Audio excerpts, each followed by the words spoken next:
నమస్కారం. Voice of Prakash channel నుండి నావికాని నా కథలు సిరీస్కి స్వాగతం పలుకుతున్నాం. ఈరోజు మీకు ఒక తమాషా అయిన ఇన్సిడెంట్ చెప్తాను. మనం ఏదైనా విషయం ఎవరికైనా చెప్తే అందరికీ బాగా అర్థమైంది అనుకుంటాం. జనరల్గా టీచర్స్కి ఈ విషయం బాగా తెలుసు. వాళ్ళు క్లాసులో పాట చెప్తారు, అందరికీ అర్థమైంది, నేను గొప్పగా చెప్పానని భావిస్తుంటారు.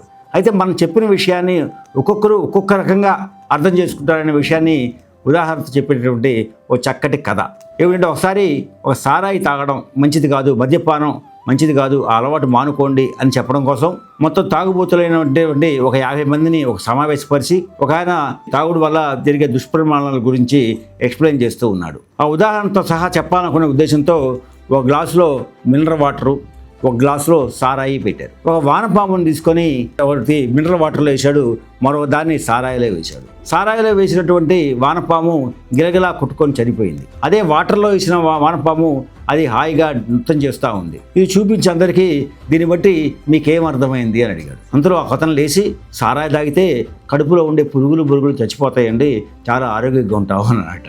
సో మనం అనుకుంటాం ఇది ఎలా పోతుందని, ఇలా అర్థం చేసుకునేవాడు కూడా ఉంటారని చెప్పేటటువంటి ఈ చిన్న హాస్యమైన కథ మీకు నచ్చితే మీరు లైక్ చేయండి. అలాగే మీ మిత్రులకి కథని ఫార్వర్డ్ చేయండి. నా ఛానల్ని సబ్స్క్రైబ్ చేయవలసిందిగా కోరుతున్నాను.